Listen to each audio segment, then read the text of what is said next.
चलिए हाथ जोड़ लेंगे सभी लोग। मोक्ष मार्गस्य नेतारं देवतारं कर्मभूभृतां ज्ञातारं विश्वतत्त्वानां वन्दे तद्गुणलब्धये। बोले पंच परमेश्वरी भगवान की जय। चलिए देखिए, हम कल देख रहे थे चतुर्थ काल का अंत और पंचम काल का प्रारंभ, और पंचम काल के अंत में क्या व्यवस्था होगी वो सारी चीजें कल हमने जानी थी।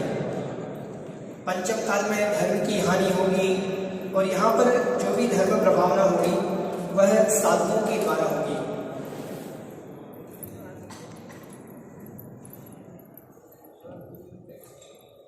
ठीक है, आज अपन देखेंगे छठा काल। पंचम काल जैसे ही समाप्त होगा, जो अंतिम मुनिराज होंगे वीरांगज नाम के, जैसे वो मुनिराज होंगे उनके साथ एक मुनि, तारिका, श्रावक, श्राविका, ये चारों 3 दिन पहले इसका अंत होगा, और 3 दिन पहले इनको सारी जानकारी हो जाएगी। ये संलेखना ले लेंगे और संलेखना करके चारों स्वर्ग जाएंगे। हाँ, इनको अवधि ज्ञान रहता है। ध्यान से सुने, हमने एक चीज और अवधि ज्ञान से बहुत अच्छी चीज याद आई। जब भी एक कल्कि या कल्कि राजा होगा, ध्यान से सुने, जब भी एक कल्कि और उपकल्कि कब कब होते हैं, कौन से काल में? 1000 साल में एक कल्कि और 500 साल में उपकल्कि। पंचम काल में ये होते हैं, एक कल्कि और एक उपकल्कि। इनके काल में जब भी ये राजा होंगे तब एक अवधि ज्ञानी विराज अवश्य होंगे। ध्यान से सुनो, ये चीज अवधि ज्ञान से अच्छी याद आई कि अवधि ज्ञानी मुनिराज होंगे।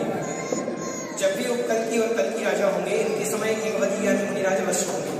हम कह सकते हैं कि सन 20वीं शताब्दी लगभग शांति सागर जी को अवधि ज्ञानी कह सकते, या कोई भी साधु हुए हो वो अवधि ज्ञानी हुए हो। शांति सागर जी के आसपास के काल में कोई अवधि ज्ञानी मुनिराज हुए हो, एक मुनिराज अवश्य अवधि ज्ञानी होते हैं। एक कल्कि और एक उपकल्कि के काल में एक मुनिराज होंगे जो अवधि ज्ञानी होते हैं। जैसे अंतिम 21,000 वर्ष में मात्र 3 दिन शेष रहने पर जो राजा होगा, जो टैक्स मांगेगा वीरांगज मुनि से, तो उन मुनिराज से जब वो टैक्स मांगेगा तो ये जो मुनिराज होंगे ये अवधि ज्ञानी होंगे। ये अवधि ज्ञान से जान लेंगे कि पंचम काल का अंत आ गया है। क्या आ गया है? पंचम काल का अंत आ गया है कि साधुओं को भी टैक्स देना पड़ रहा है। वीरांगज, इनके नाम आते हैं सभी के, इनके मुनि, आरिका, श्रावक, चारों के नाम आते हैं, मुझे याद नहीं है। मुनिराज का नाम है वीरांगज। वीरांगज नाम के मुनिराज होंगे, तो वो ये जान लेंगे कि पंचम काल का अंत आ गया है, और स्वयं चारों मिलकर के संदेखना ले लेंगे। और फिर उसके बाद कुछ दिन बाद वो अग्नि नष्ट हो जाएगी, बहुत तेज हवाएं चलेंगी, बहुत तूफान चलेगा, ये सारी तहस नहस हो जाएगी व्यवस्था। हाँ, कुछ लोग मरण को प्राप्त हो जाएंगे, और जो बचेंगे वो छठे काल में चले जाएंगे। ठीक है, अब छठे काल में क्या व्यवस्था है? छठे काल में 3.5 हाथ से लेकर के 1 हाथ तक के मनुष्य होंगे। 1-1.5 हाथ तक, 3.5 हाथ लगभग इतने से लेकर के इतने होंगे। हाइट उनकी भी घटेगी। शुरुआती दौर में इतने मनुष्य होंगे, फिर घटते घटते घटते घटते 1-1.5 हाथ के बचेंगे, उनकी हाइट घटती जाएगी। और यहाँ पर वो होंगे, इनका वर्ण कैसा होगा? बिल्कुल काले, धुएं के जैसा कलर, काले वर्ण के होंगे यहाँ के मनुष्य। जैसे अपने यहाँ सभी कलर के मिलते हैं, अपन देखो थोड़े से गोरे भी हैं, काले भी हैं, तो सब प्रकार के अपने यहाँ मिलते हैं। अभी देख लेना इनमें, देखो अभी जैसे चौथा काल था, कलर से याद आया, चौथे काल में ये जैसे सामान्य कलर हमारा है, इसमें भी और तीव्र तेज रहता था। जैसे वासुपूज्य भगवान लाल कलर के थे, पुष्पदंत भगवान को पद्मप्रभ भगवान लाल कलर के थे, कोई नीले वर्ण के थे, सावरिया पारशुनाथ भगवान सावले कलर के, मतलब नीले वर्ण के थे, तो उनका कलर बहुत तेज होता था। उस समय शरीर की कांति अलग होती थी। अब वो हीन कांति वाले कलर तो सारे सभी के हैं, हमारे भी, लेकिन हमारी हीन कांति है। पंचम काल में हीन कांति, और छठे काल में जो शरीर का कलर है वो बिल्कुल धुएं जैसा हो जाएगा, काला, धुएं के समान। हाँ, कोयले के जैसा, धुएं के जैसा, सब काले होंगे। और बड़े जैसे कुब्जक होती ना, किन्हीं की पीठ निकली हुई है, किन्हीं का पैर छोटा है, इत्यादि प्रकार से होंगे छठे काल में। ठीक है, बहुत बीमारियों से ग्रस्त रहेंगे, दुखी दुख है वहां भवन आदि का निर्माण नहीं कर पाएंगे। जंगल में रहेंगे, जैसे जंगल में रहते हैं सामान्य जंगलों जैसे रहेंगे, जैसे सब जानवर रहेंगे वैसे ये रहेंगे। कोई भवन नहीं होगा, कोई व्यवस्था नहीं होगी। हाँ, 21,000 वर्ष तक यही परंपरा रहेगी। हाँ, अभी तो ये घटेगा पूरा। उम्र इतनी, इनकी उम्र देखिए ध्यान से सुने, तो यहाँ जो उम्र है, यहाँ पंचम काल में उत्कृष्ट उम्र है 120 वर्ष। ध्यान से सुने, उम्र किसमें, पंचम काल की उत्कृष्ट उम्र है 120 वर्ष। अब कोई आपने देखा होगा 120 के ऊपर भी चले जाते हैं, तो हम बताएंगे क्यों चले जाते हैं। लेकिन इस काल में जो जीव होंगे, मनुष्य होंगे, उनकी उम्र 120 वर्ष ही है, इससे ऊपर नहीं है। पंचम है। अभी अपन देख रहे हैं, एक पहले के जमाने में 100 वर्ष तक आराम से जाते थे लोग, 100 वर्ष 110-20 वर्ष की उम्र होती थी। ये घटते घटते पंचम काल के अंत में 20 वर्ष की बचेगी। कितने वर्ष की? 20 वर्ष की। अभी देखो 50-60 से ऊपर नहीं जा रहे हैं लोग। घटते घटते पंचम काल के अंत तक 20 वर्ष से ज्यादा नहीं जी पाएंगे लोग, और 20 वर्ष इसकी उत्कृष्ट हो जाएगी। किसकी? छठे काल की। छठे काल में जो मनुष्य होंगे उनकी आयु होगी 20 वर्ष और ऊंचाई 3.5 हाथ छठे काल में। और छठे काल के अंत में 1 हाथ ऊंचाई रहे वो, अंत में हो जाएगी 15-16 वर्ष की आयु बचेगी। और हाँ, 15-16 वर्ष छठे काल के अंत तक जो आयु है वो 15-16 वर्ष की होगी, और हाइट हो जाएगी 1 हाथ। हाँ, धर्म नहीं रहेगा, उनको ज्ञान नहीं रहेगा। जैसे अपने पास अपनी बुद्धि है, हम कपड़े पहन रहे हैं, वहां कपड़े भी नहीं पहनेंगे, जंगल में रहेंगे, जानवर रहेंगे, वो सब।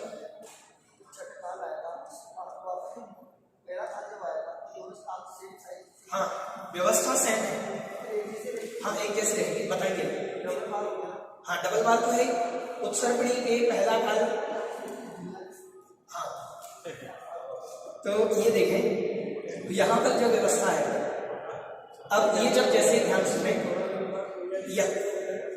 यहाँ पर लोगों का मरण होगा इत्यादि प्रकार से अंत समय, जैसे ही पंचम काल का अंत आएगा, वो छठे काल का अंत आएगा, मतलब अवसर्पणी का अंत। किसका अंत हो रहा है? ये अवसर्पणी का अंत हो रहा है ना। यहाँ पर अंत के 49 दिन पहले, 49 डेज पहले, 49 दिन पहले, उसके पहले तो अधिकतम लोग बड़ी आंधियां चलेंगी। इन 49 दिनों में प्रतिदिन 7-7 दिन की अपेक्षा, 7 दिन 7 दिन 7 दिन, ऐसे एक दिन 7 दिनों तक होगी कम से कम बहुत तेज वर्षा, बहुत तेज, इतनी तेज बरसात होगी कि हम इसकी कल्पना नहीं कर सकते। सब नष्ट हो जाएगा, जो है जितने मरेंगे वो मर जाएंगे, वो सारी व्यवस्था। 7 दिन तक विष की वर्षा, 7 दिन तक खारे पानी की वर्षा, भयंकर खारा पानी। 7 दिनों तक ओले की वृष्टि, और 7 दिन तक एक वृष्टि और होती है, मुझे याद नहीं आ रही है, तो उनकी वृष्टि। ऐसे 7 दिनों तक बहुत बुरी वृष्टि होंगी, जिससे ये सारी सृष्टि जो रचना है, वो छठे काल की जो भी व्यवस्था हो रहती थी, वो सब नष्ट हो जाएगा। वो क्या हो जाएगा? नष्ट हो जाएगा। ये ऐसे छठे काल का अंत होगा इन वृष्टियों के होते हुए। ठीक है? नहीं, मुनिराज तो यही पंचम काल नहीं, पंचम काल में चलेगा ना मुनिराज। छठे काल में तो सब मनुष्य भी जानवर जैसे, न कोई शरीर पर वस्त्र, जैसे जानवर रहते हैं वैसे रहेंगे। ये समझो, आदि मानव की प्रकृति जानते हैं आप?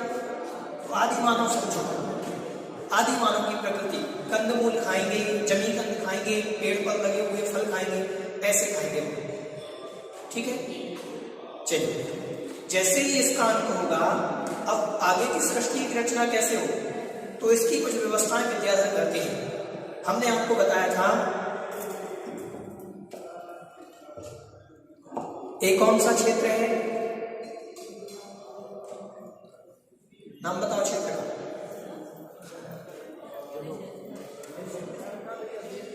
विदेह क्षेत्र, भरत क्षेत्र है ये। ऐसी आकृति का कौन है? यहाँ कौन निकली है? गंगा और सिंधु, बीच में विजयाल पर्वत बना है, बताया था 6 भाग हो गए थे।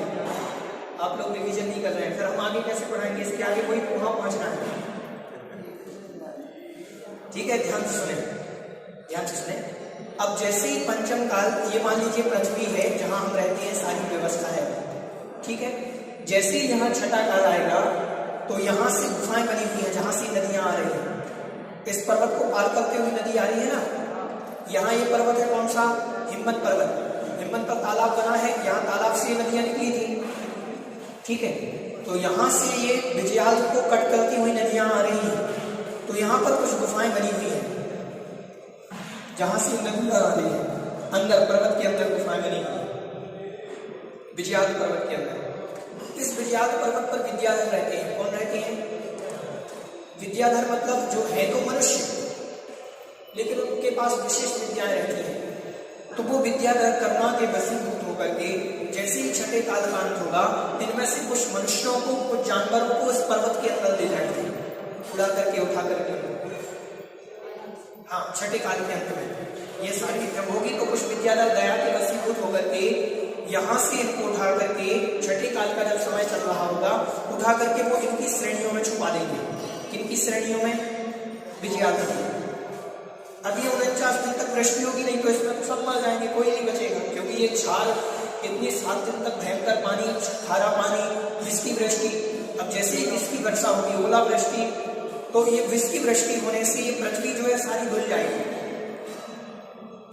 जब क्षार होगा तो ये मिट्टी सारी जाकर के लवण समुद्र में पहुंचेगी। इसके बाद जम्बूद्वीप है ना, ये जम्बूद्वीप का हिस्सा है भारत क्षेत्र में, है ना? तो ये लवण समुद्र है। इसके बाहर कौन सा समुद्र था? समुद्र था द्वीप के बाहर। तो उस समुद्र में सारी जाकर के गंदगी जो है ऊपर की पहुंच जाएगी। फिर दिखेगी चित्रा पृथ्वी। फिर क्या दिखेगी? हमने आपको बताई थी चित्रा पृथ्वी, हाँ, जो चमकती है। कब चमकेगी? इसके काल के अंत में, जब ये क्षार वृष्टि होगी, जब ये सब गिरेगा, तो वो सारी मिट्टी इतनी तेज बारिश होगी कि ये जो ऊपर किलोमीटरों पर ये मिट्टी है सारी बह करके लवण समुद्र में मिल जाएगी। सब लवण समुद्र में जाकर के मिल जाएगी, चकाचक हो जाएगी चमकती हुई पृथ्वी, ठीक है? अब ध्यान से सुनें। जैसे ही अब ये काल प्रारंभ होगा, उत्सर्पिणी का, फिर 49 दिन तक अच्छी वर्षाएं होंगी। अभी बुरी वर्षाएं हुई थी इस काल को नष्ट करने के लिए। अब शुरुआत क्या है? अच्छे की शुरुआत हो रही है ना। शुरुआत किसकी हो रही है? ऊपर की ओर, वृद्धि की ओर। तो शुरुआत भी इसकी अच्छी होगी। इसकी शुरुआत होती है श्रावण सुदी एकम से, शायद श्रावण सुदी एकम से, इस 49 दिन की, जिस दिन हम शायद शुक्ल पंचमी मनाते हैं, उस दिन से वो तिथि एग्जैक्ट यही है शायद। उस दिन से ये शुरुआत होगी। 49 दिनों की शुभ वृष्टि होती है। क्या होती है? शुभ वृष्टि।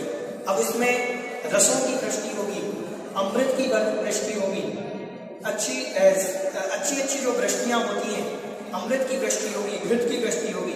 इस वृष्टि के होने से पुनः पृथ्वी, इस काल में पृथ्वी पर पुनः फल आदि आएंगे, पेड़ आदि उगेंगे, और 49 दिन बाद ये जो यहाँ छिप गए थे ये बाहर निकलने लगेंगे, क्योंकि बाहर की जो वो व्यवस्था थी वो तो समाप्त हो गई। अब अच्छी वृष्टि होने लगी तो ये वापस बाहर निकलेंगे, फिर जानवरों जैसे सारी जीवन जिएंगे, क्योंकि ये छठा काल की तो दुखमा है ना। लेकिन यहाँ पर थोड़ा सा वृद्धि होगी, उनकी हाइट में वृद्धि। सबसे लघु हाइट यहाँ पर भी इतनी ही होगी, 15-16 वर्ष की आयु होगी, 1 हाथ इनकी हाइट होगी। अब ये बढ़ते बढ़ते, जैसे यहाँ व्यवस्था है वैसे यहाँ आ जाएगा, ठीक है? यहाँ बढ़ते बढ़ते 3.5 हाथ की छठे काल के, मतलब इसके पहले काल के अंत में 3.5 हाथ की उत्कृष्ट ऊंचाई हो जाएगी और 20 वर्ष की उत्कृष्ट आयु हो जाएगी। फिर इसके बाद पंचम काल आएगा। लेकिन अभी तो पंचम काल में धर्म है, उसमें धर्म नहीं रहेगा, क्योंकि धर्म यहाँ से खत्म हो गया तो वो आएगी नहीं अभी तक। फिर कुलकर पैदा होंगे इसके अंत में, 14 कुलकर, फिर अंतिम कुलकर से पहले तीर्थंकर, फिर वैसी ही व्यवस्था चलेगी। समझ में आ गई पूरी व्यवस्था? ऐसी व्यवस्था होती है। रामायण बताते हैं इस पंचम काल में, ये चौथे काल में ही रामायण था, ये पंचम काल था। जिसमें तीर्थंकर हुए। रामायण हुई है मुनि सुब्रतनाथ भगवान के काल में। किनके काल में? हाँ, मुनि सुब्रतनाथ भगवान चले गए थे, उनके बाद रामचंद्र जी आदि का जन्म हुआ। ठीक है, नवीनाथ भगवान के पहले और मुनि सुब्रतनाथ भगवान के बाद। मुनि सुब्रतनाथ भगवान के बाद रामायण का काल रहा और नवीनाथ भगवान के काल के बाद महाभारत का काल रहा। हाँ, क्योंकि श्री कृष्ण उसी समय हुए ना, यादव वंशी थे अपने नवीनाथ भगवान। नवीनाथ भगवान कौन थे? यादव वंशी थे और श्री कृष्ण नवीनाथ भगवान के चचेरे भाई थे, चाचा के लड़के थे, एक ही फैमिली के थे। नवीनाथ भगवान और श्री कृष्ण एक ही फैमिली के थे। ठीक, ये सारी सब चौथे काल में अखिलेश यादव। चलो ध्यान से सुने, यहां पर अपन ने देखा ये सारी। अब ध्यान से सुने, अभी तक हमने आपको बताया था कि चौथा था अवसर्पणी और उत्सर्पणी। एक नाम सुना होगा आपने, हुंडावसर्पणी काल। सुना है? ये कब होता है? नाम सुना है? चलो ध्यान से देखिए।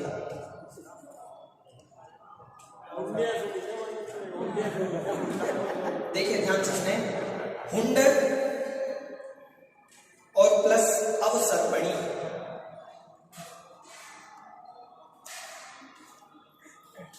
तो बन जाएगा हुंडावसर्पणी। ठीक है, ये कब आता है? हुंड मतलब होता है दोष। हुंड का शाब्दिक अर्थ क्या होता है? दोष। जो अवसर्पणी में दोष उत्पन्न कर दे उसे हुंडावसर्पणी कहते हैं। अवसर्पणी में, अवसर्पणी का ये है, इसमें जो दोष उत्पन्न कर दे उसे हुंडावसर्पणी कहते हैं। ठीक है, ये कब आता है?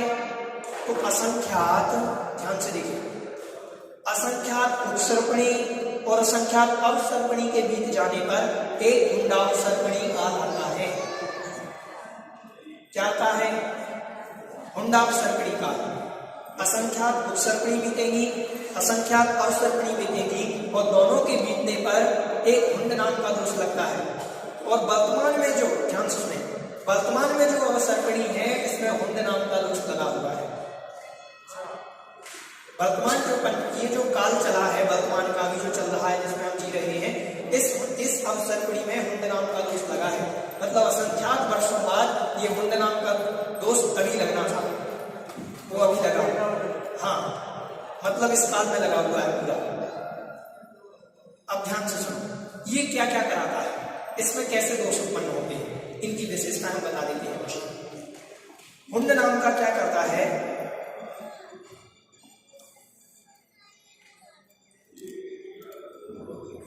हुंडावसर्पणी नाम का, जैसे ये तृतीय काल है, ये कौन सा काल था?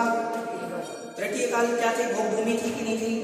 भोगभूमि थी। यहाँ कल्प वृक्षों से सामग्री मिलती थी, लेकिन तृतीय काल पूरा नहीं हो पाया और कर्मभूमि प्रारंभ हो गई थी। मतलब तृतीय काल का समय पूरा नहीं हुआ। एक पल का जो समय था इसका पूरा, मान लीजिए इसके हमने दो भाग कर दिए। ध्यान से सुने, ये तृतीय काल है, इसके दो भाग कर दिए। ये जो मतलब व्यवस्था थी पूरी कल्प वृक्षों की, यहां तक होनी थी, वो यहां तक ही रह गई, समाप्त होने लगे कल्प वृक्ष। किसके कारण? हुंड नाम के दोष के कारण। अब कल्प वृक्ष समाप्त होने लगे और इसी काल में कुलकर्म का जन्म हो गया। भगवान आदिनाथ भी तीसरे काल में हो गए। हमने आपको बताया था तीर्थंकर हमेशा चौथे काल में होते हैं और चौथे काल में ही मोक्ष जाते हैं, लेकिन इसमें ये दोष के कारण भगवान आदिनाथ तीसरे काल में हो गए और तीसरे काल में ही मोक्ष चले गए। ये दोष था। कल्प वृक्षों की समाप्ति मतलब कर्म भूमि बहुत पहले प्रारंभ हो गई थी, भोग भूमि का काल समाप्त हुआ नहीं था और कर्म भूमि चालू हो गई थी, इसी दोष के कारण। समझ में आ रहा है विषय? भगवान आदिनाथ तृतीय काल में हो गए और तृतीय काल से ही मोक्ष हुए। बाकी के अजितनाथ आदि भगवान को पूरे चौथे काल में हुए, महावीर तक। हाँ, इसीलिए तो मैंने बताया कि असंख्यात उत्सर्पणी अवसर्पणी बीतने के बाद एक हुंड नाम का दोष लगता है। उस हुंड नाम के दोष के कारण ये सारी अलग अलग घटनाएं हो रही हैं और वर्तमान में ये लगा था, इस अवसर्पणी में ये हुंड नाम का दोष लग गया था। ठीक है, जिसके कारण ये आश्चर्यजनक घटना हुई। समझ में आया? तो भगवान आदिनाथ का जन्म तीसरे काल में हो गया और तीसरे काल में मोक्ष चले गए।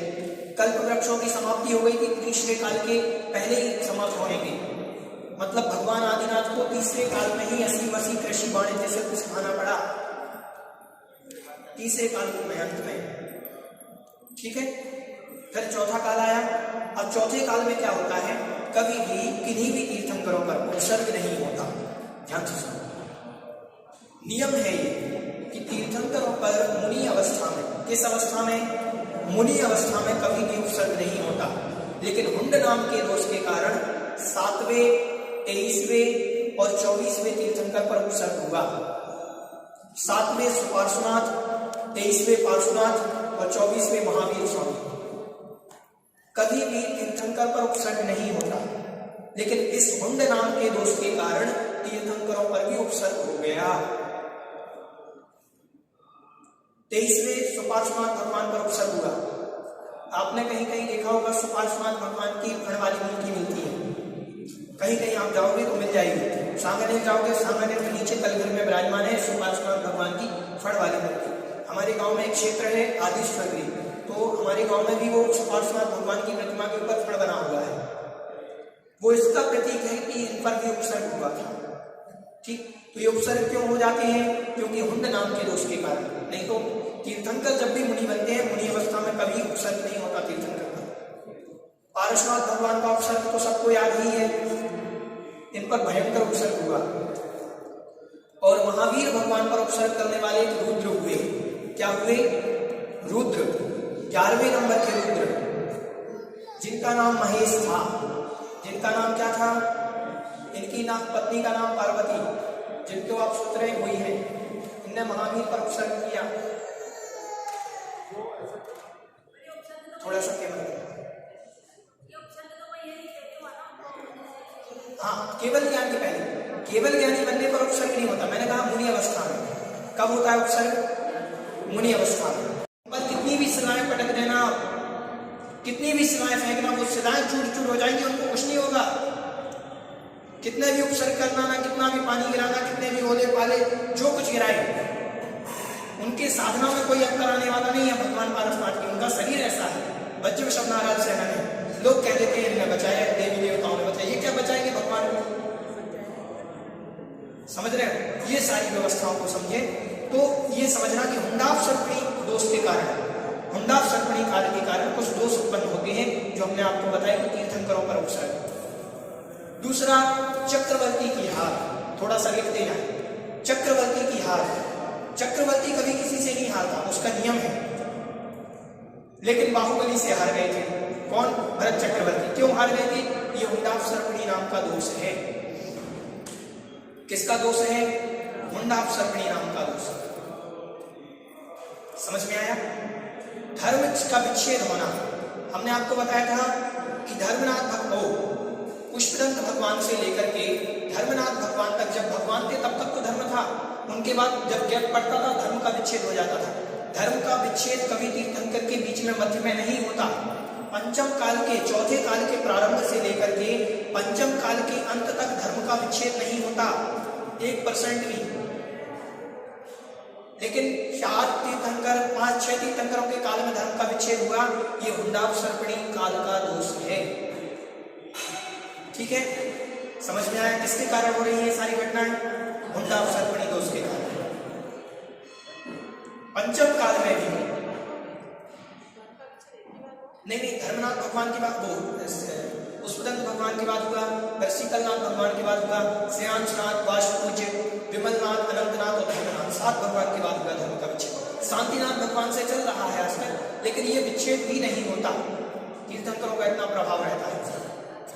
समझ में आ रहा है? ये किसके कारण हुआ? हुंड नाम के दोष के कारण, हुंडाफ सर्पणी दोष के कारण। समझ में आया? हुंडाफ सर्पणी दोष के कारण और भी विशिष्ट घटनाएं घटती हैं।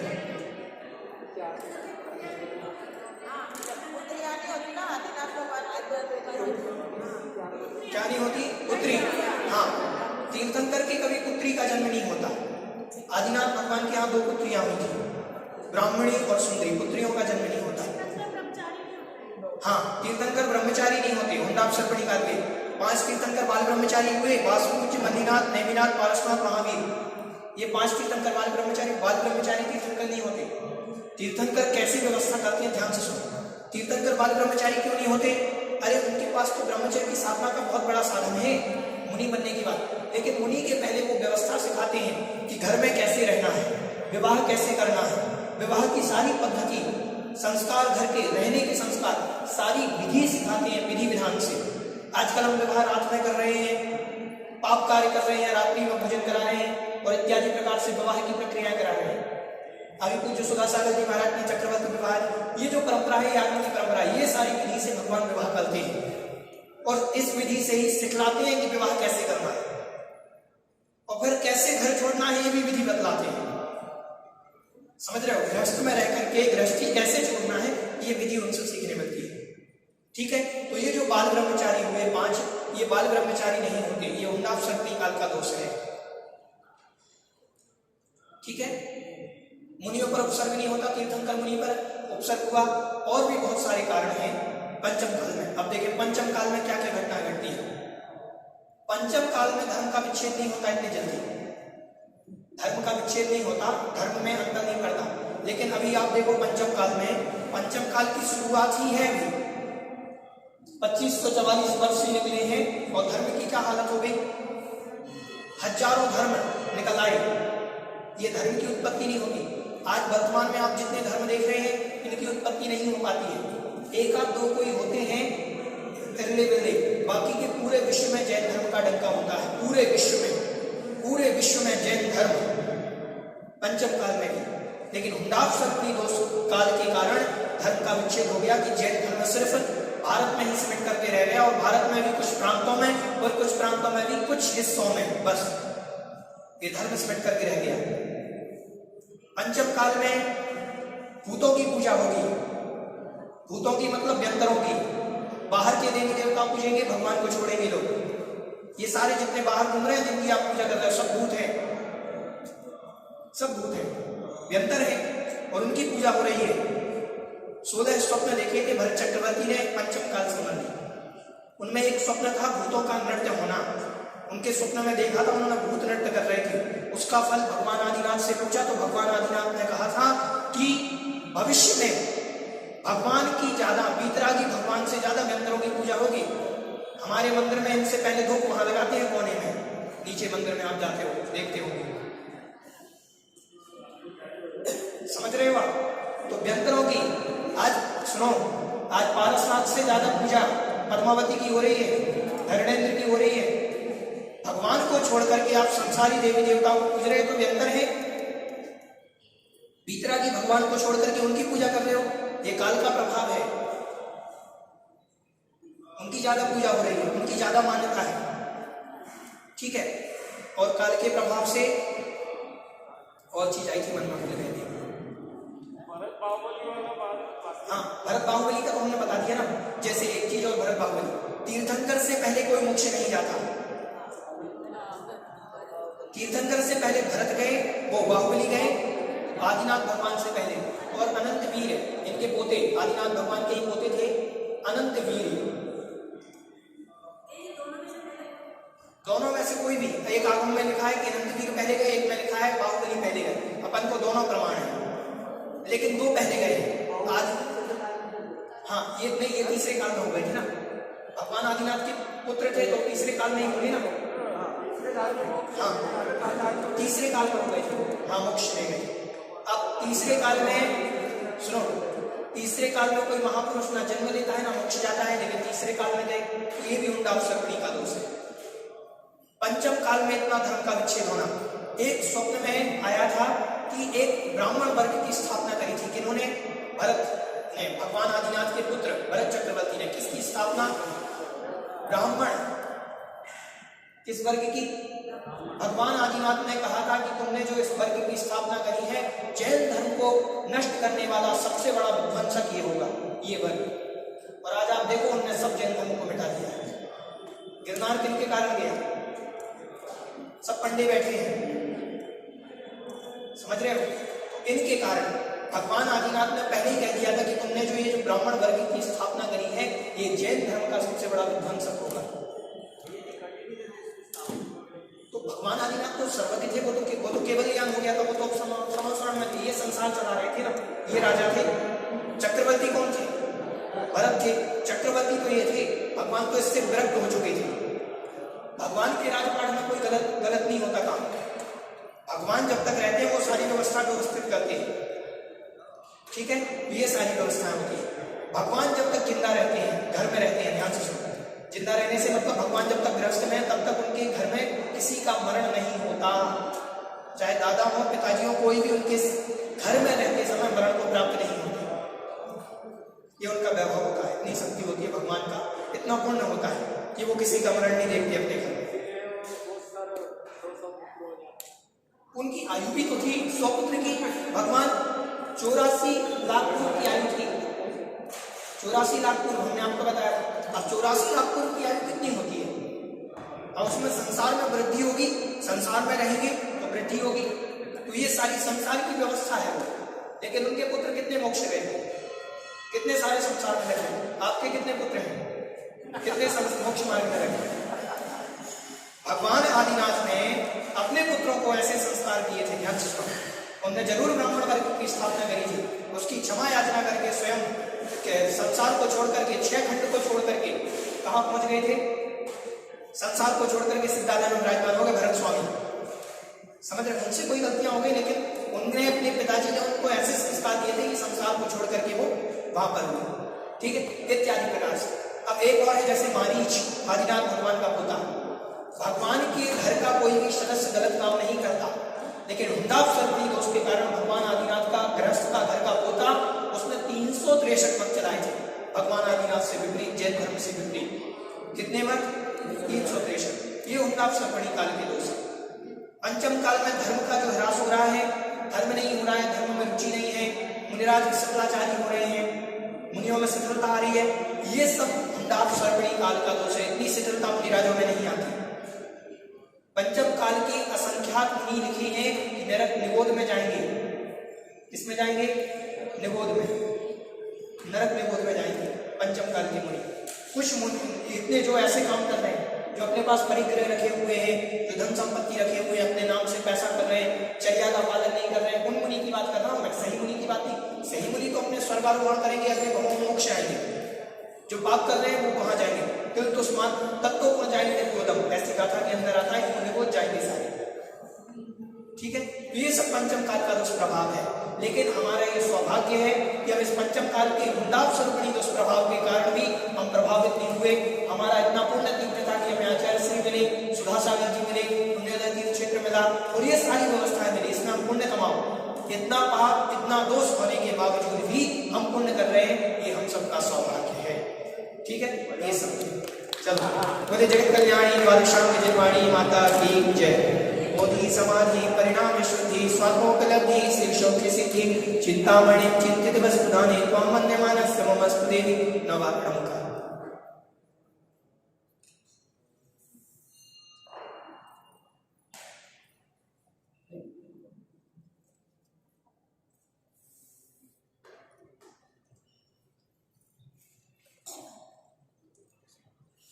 बोली जगत कल्याणी द्वादशांग निर्वाणी माता की जय।